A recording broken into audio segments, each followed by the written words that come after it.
রাজ্যে রক্তদান শিবির থেকে সংগ্রহ করা রক্ত নিয়ে চলছে ব্যবসা। মোটা টাকায় রক্তদান শিবিরের রক্ত বিক্রি করা হচ্ছে ভিন রাজ্যে। পদ্মপুকুরের ব্লাড ব্যাংকের পর এবার যোধপুর পার্কের বেসরকারি ব্লাড ব্যাংকেও অনিয়ম। সংগৃহীত রক্ত থেকে আলাদা করা আরবিসি, প্লেটলেট এবং প্লাজমা নিয়ে চলছে কালোবাজারি। বেসরকারি ব্লাড ব্যাংক থেকে কোটি কোটি টাকায় পাচার করা হচ্ছে রক্ত এবং প্লাজমা। স্বাস্থ্য দপ্তরের তদন্তে চাঞ্চল্যকর তথ্য। শোকজে সন্তুষ্ট না হওয়ায় স্বাস্থ্য ভবনে তলব করা হচ্ছে ব্লাড ব্যাংক কর্তৃপক্ষকে। রক্ত সরবরাহের ক্ষেত্রে স্বাস্থ্য মন্ত্রকের গাইডলাইন মানা হয়নি, দাবি স্বাস্থ্য দপ্তরের।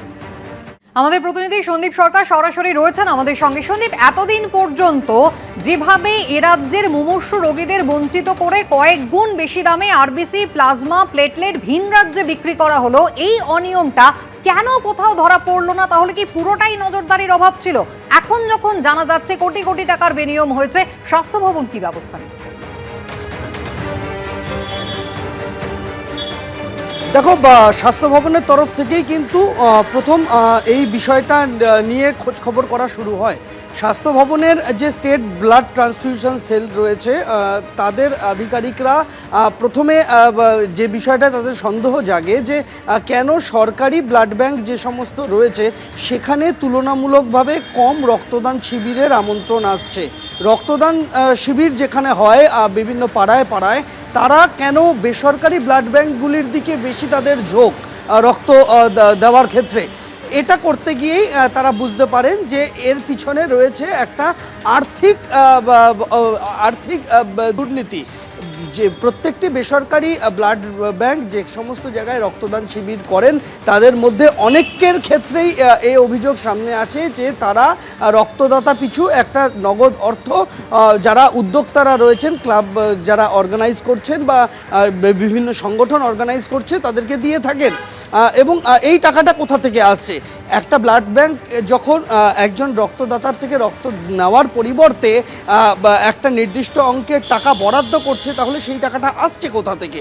তখনই বোঝা যায় যে এই টাকাটা আসছে সেই সমস্ত সংস্থার থেকে যাদের সঙ্গে এই বেসরকারি ব্লাড ব্যাংকগুলি আগের থেকে চুক্তিবদ্ধ হয়ে রয়েছে যে বছরে এই পরিমাণ রক্ত বা প্লাজমা তাদের কাছে পৌঁছে দিতে হবে, এবং সেই কারণেই একটা অগ্রিম বাবদ টাকা তারা নিয়ে রাখছে এবং সেই টাকারই একটা অংশ তারা খরচ করছে রক্তদান শিবিরগুলিতে, এবং সেখান থেকে সংগৃহীত রক্তটাই পরবর্তীতে দিয়ে দিতে হচ্ছে বা সেই সমস্ত সংস্থাকে।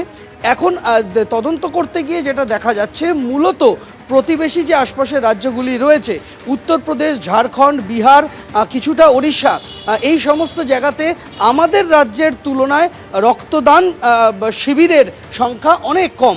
রক্তদানের যে প্রকল্প, সেই রক্তদানের বিষয়টায় মানুষজনের ঝোঁকও কম, ফলে সেই সমস্ত রাজ্যে সংগৃহীত রক্তের পরিমাণও কম। তাই তাদের রাজ্যের চাহিদা মেটানোর জন্য বাংলার বিভিন্ন বেসরকারি ব্লাড ব্যাংক থেকে, পশ্চিমবঙ্গের বিভিন্ন বেসরকারি ব্লাড ব্যাংকের থেকে তারা টাকার বিনিময়ে রক্ত কিনে নিয়ে বেরিয়ে যাচ্ছেন। এই প্রবণতাটা কিন্তু বিপজ্জনক বলে মনে করছেন স্বাস্থ্য দপ্তরের তদন্তকারীরা। তাদের বক্তব্য, রক্ত উদ্বৃত্ত হলে অন্য রাজ্যের ব্লাড ব্যাংকে দেওয়া যেতেই পারে, বাল্ক ট্রান্সফার করা যেতেই পারে, কিন্তু এক্ষেত্রে স্বাস্থ্য ভবনের অনুমোদন দরকার।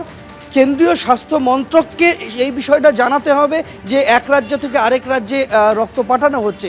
এক্ষেত্রে যে ব্লাড ব্যাংকগুলিকে তদন্তের আওতায় আনা হয়েছে তাদের কেউই এই রাস্তায় হাঁটেননি।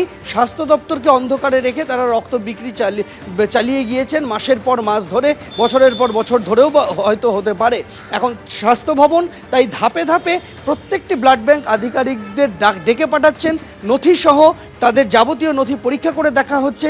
শাস্তিমূলক পদক্ষেপ চূড়ান্ত যেটা হতে পারে তা হচ্ছে তাদের লাইসেন্স বাতিল করা।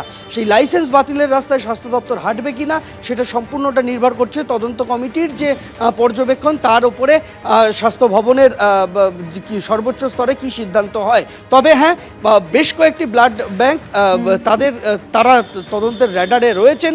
ইতিমধ্যে একটি ব্লাড ব্যাংকের এই রক্তদান শিবির করার অনুমতি বাতিল বাতিল করে দেওয়া হয়েছে, তাদের কর্মকাণ্ডকে স্টপ করে দেওয়া হয়েছে।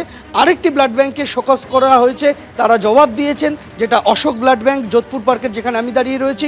তাদের জবাবে সন্তুষ্ট নন তদন্তকারীরা, তাই তাদের যাবতীয় নথিসহ আগামী বুধবার ডেকে পাঠানো হয়েছে। ধাপে ধাপে আরও 5টি বেসরকারি ব্লাড ব্যাংককে এইভাবেই তদন্তের মধ্যে আনা হবে এবং ইতিমধ্যেই তাদের বেশ কিছু নথিপত্র বাজেয়াপ্ত করা হয়েছে, এমনটাই স্বাস্থ্য ভবন সূত্রে খবর। ধন্যবাদ। এবিপি আনন্দ, এগিয়ে থাকে, এগিয়ে রাখে।